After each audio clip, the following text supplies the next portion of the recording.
My girlfriend said, "No contact with exes, ever." While making me delete mine, I replied, "Agreed." Until I found out her school party was at her ex's house. Tomorrow she expects a proposal, and I'm bringing. I've been sitting here for hours trying to figure out how to write this without sounding completely naive. The thing is, I thought Lyra and I had figured out the whole trust thing early on. We'd both been burned before, her by some guy who kept his ex around as a friend, me by someone who monkey branched to her ex the second we hit a rough patch. So when Lyra brought up the no-contact rule about 6 months into dating, it felt like relief more than restriction. Finally, someone who understood boundaries. Someone who wanted to build something real instead of keeping backup plans in their back pocket. "I just think it's cleaner this way," she'd said, curled up against me on her couch. Like, why would you need to stay friends with someone you used to sleep with? It just creates unnecessary complications. I agreed completely. Deleted numbers, unfollowed Instagram accounts, even skipped a few parties where I knew my ex would be. It wasn't hard. I was all in with Lyra anyway. She was everything I'd been looking for. Ambitious, funny, incredibly driven, the kind of person who made me want to be better. The irony is that she was the one who insisted on it. No contact with exes became our relationship gospel. She'd mention how secure it made her feel, how much she appreciated that I respected her enough to cut those ties completely. For a year, everything felt solid. Lyra was finishing her marketing degree. I was working on getting my certification in IT. We had this easy rhythm together. She'd tell me about her career goals, her plans to land something at one of the big agencies downtown. I supported all of it. Drove her to networking events, listened to her practice presentations, celebrated every small win. So when she mentioned this party last Friday, I was genuinely excited for her. She'd seemed stressed about work lately, and a night out with friends sounded perfect. Her face lit up when she talked about it, the kind of genuine happiness I hadn't seen from her in weeks. "Just a house party with some people from school," she said, already picking out what to wear. "Nothing fancy, but it'll be good to catch up with everyone before graduation season gets crazy." I offered to drive her, but she wanted to ride with friends. Made sense. I stayed in, ordered pizza, caught up on some Netflix. Normal Friday night. The text came around midnight. "Having so much fun. Miss you." I was happy for her. She deserved to unwind. But then Saturday morning happened. Lyra was making coffee, telling me about the party, when she mentioned something that made my stomach drop. Oh, and Arwen was being so dramatic about whether to invite Daxon. Like, it's his place too. Why wouldn't he be there? I must have misheard. Wait, whose place? Daxon's. Well, his and his roommates. Why? The coffee mug in my hand suddenly felt impossibly heavy. Daxon Reed, her ex-boyfriend. The guy she'd specifically mentioned when we established our no-contact rule. The person she claimed to want absolutely nothing to do with ever again. "Lyra," I said slowly, "you went to Daxon's house?" She froze, coffee pot hovering over her mug. For just a second, I saw something flicker across her face. Not confusion, but calculation. "It wasn't like that," she said quickly. "I mean, yes, technically it was his place, but he was just co-hosting. It's not like I went there to see him specifically." "When did you find out he was hosting?" Another pause, longer this time. I'm not sure. Maybe Tuesday? Wednesday? It doesn't matter, Caleb. It's not what you're thinking. Tuesday or Wednesday. She'd known for 4 days that she was going to her ex-boyfriend's house and hadn't mentioned it once, had actively hidden it. "Why didn't you tell me?" "Because I knew you'd react like this. I knew it would hurt you for no reason." Nothing happened. Nothing was going to happen. I barely talked to him all night. That phrase, "I knew it would hurt you," hit me like a slap. She knew it would hurt me, so she decided to lie about it instead. She made the choice for both of us. But what really got to me was the way she said it, like I was being unreasonable for expecting honesty, like the rule we'd both agreed on didn't apply when it became inconvenient for her. I started thinking about other things, small things that hadn't seemed important before. How she still followed Daxon on Instagram and liked all his posts, while somehow never seeing any of mine. How she'd change the subject whenever his name came up in conversation with mutual friends.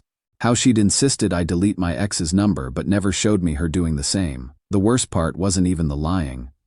It was the realization that she'd been testing boundaries all along, seeing what she could get away with while keeping me locked into rules she had no intention of following herself.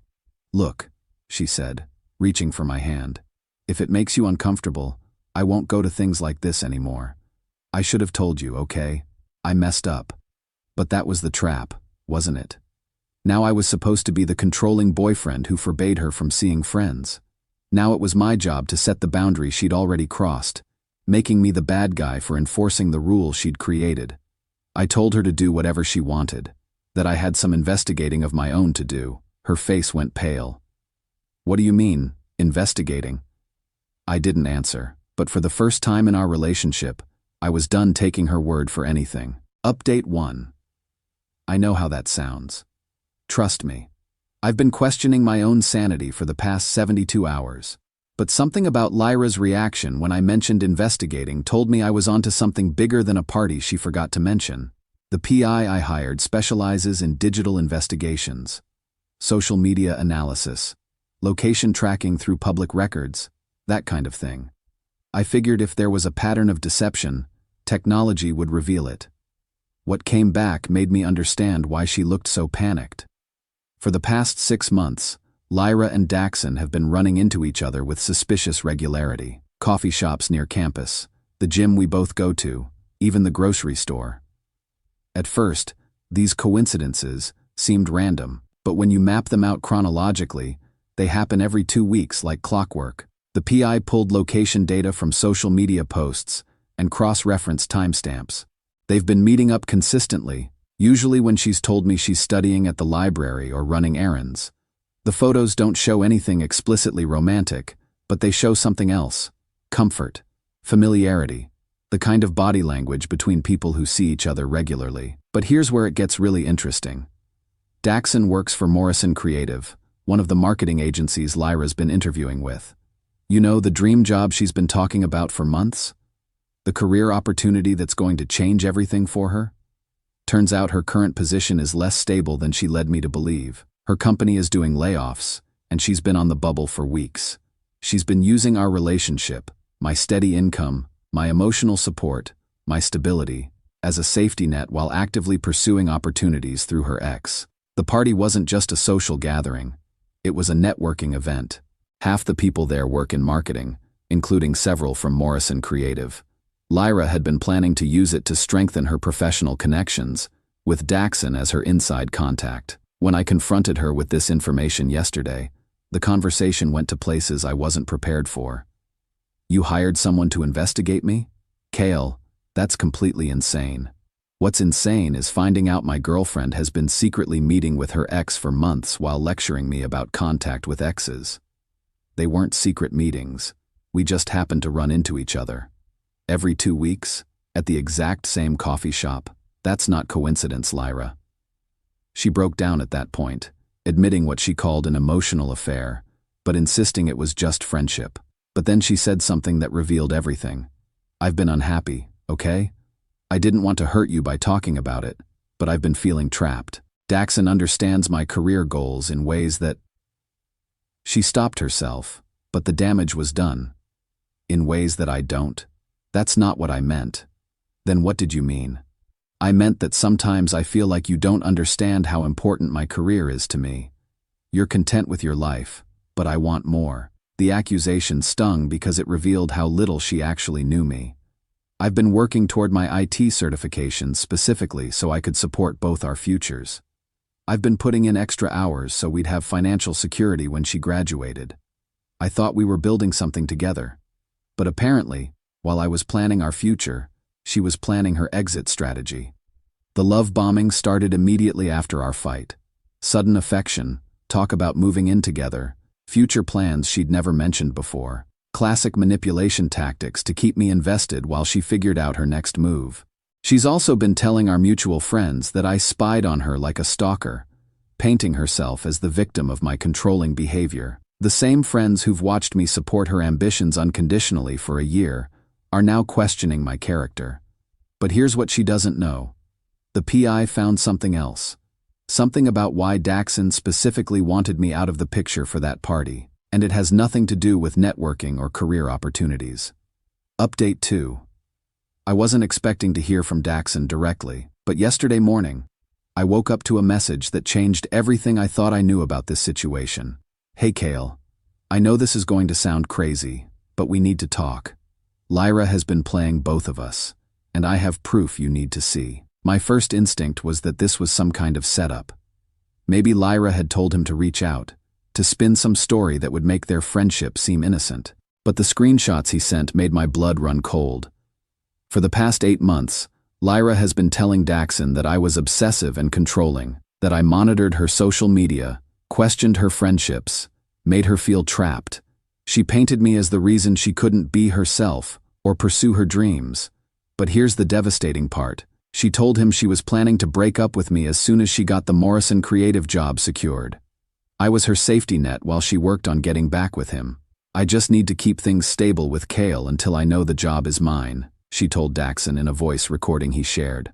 Once I have financial security, I can finally end things, and we can see if there's still something between us. The voice recordings were the worst part. Listening to her laugh about my boring personality and complain about how I don't understand her ambitions felt like being punched in the stomach repeatedly. She mocked the way I planned ahead, called my financial stability cute but limiting, and told Daxon that she'd never been physically attracted to me the way she was to him. But then Daxon dropped the real bombshell. He's been engaged to someone else for the past 3 months. Someone Lyra doesn't know about because he's kept that part of his life completely separate from their meetings. I initially went along with the coffee meetings because I was still hurt about our breakup, he admitted. But I realized pretty quickly that she was using both of us. When I got engaged, I knew I had to cut contact, but she kept showing up places where I'd be. It got uncomfortable fast. The Morrison creative job opportunity? Fake.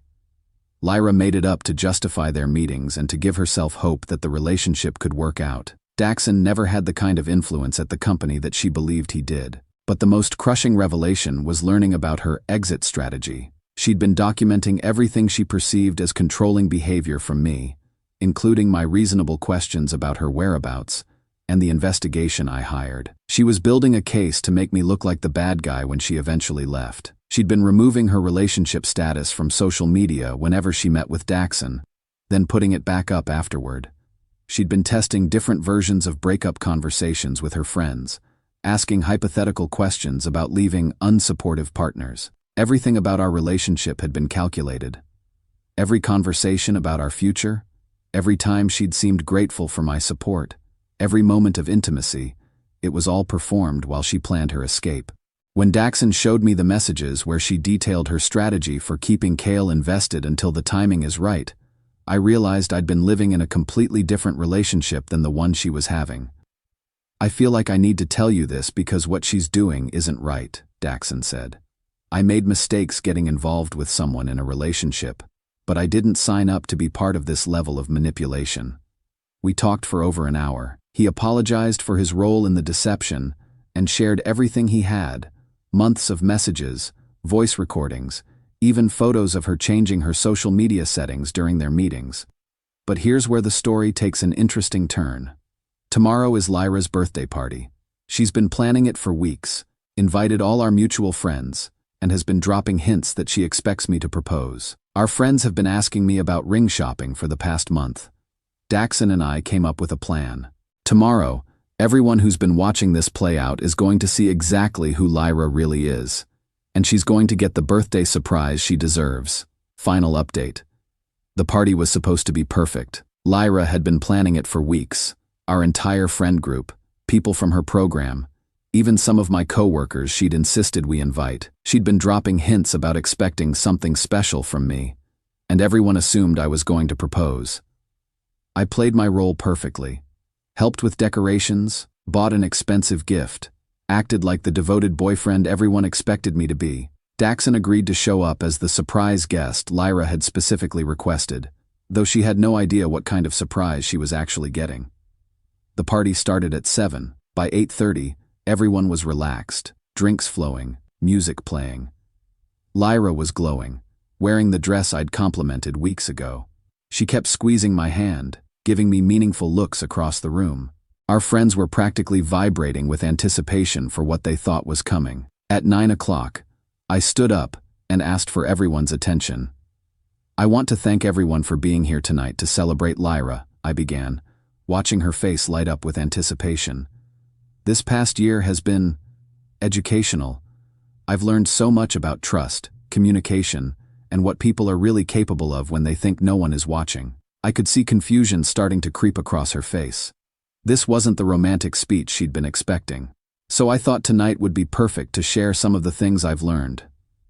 I pulled out my laptop and connected it to her TV. The first slide was a photo of Lyra and Daxon at a coffee shop from 6 weeks ago, sitting close together, her hand on his arm. Learning experience number 1. No contact with exes rules apparently don't apply to the person who made them. The room went dead silent. Lyra's face drained of color. "Kale, what are you doing?" she whispered. "I'm giving everyone the same birthday present you've been giving me for months. The truth." The next slides showed location data, timestamps, a pattern of meetings that had been happening twice a week for half a year. Then came the screenshots of messages where she called our friends, too stupid to realize she'd never actually marry someone like me. But the real showstopper was the audio recording of her laughing about how pathetic it was that I actually believed she loved me, and how she was just waiting for the right moment to leave. Her own voice filled the room. "Kale is like a golden retriever, loyal, devoted, completely clueless. The kind of guy you keep around when you need stability but leave when something better comes along." The silence was deafening. You could see people's faces processing what they were hearing, realizing that every conversation they'd had with her about our relationship had been completely fabricated. That's when Daxon stood up. "Since we're sharing truths tonight," he said, "I should probably mention that I'm engaged." He pulled out his phone and showed photos of his engagement party from 2 months ago. "To Arwen Lee, and we're expecting our first child in January." Lyra's face went from pale to green. She'd been chasing someone who had not only moved on completely, but was building a life with someone else entirely. "The Morrison creative job opportunity that justified all these meetings?" Daxon continued. "I never had that kind of influence. I tried to tell you that months ago, but you kept showing up at my workplace, my gym, places you knew I'd be." Lyra finally found her voice. "This is insane. You're both insane. These are private conversations taken out of context." "The context," I interrupted, "is that you've been living a double life for 8 months while planning to destroy my reputation when you left. The context is that you've been using me as financial and emotional support while actively working to get back with someone who didn't want you." Our friends started asking questions. Quiet ones at first, then louder ones.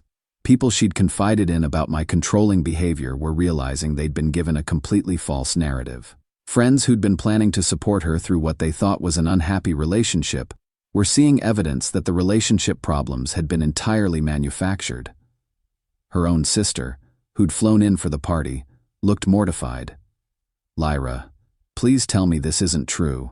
But Lyra couldn't deny it. The evidence was overwhelming, and it was all in her own words, her own voice, her own actions documented over months.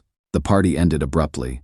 People didn't know what to say, how to react to having their understanding of an entire relationship completely shattered.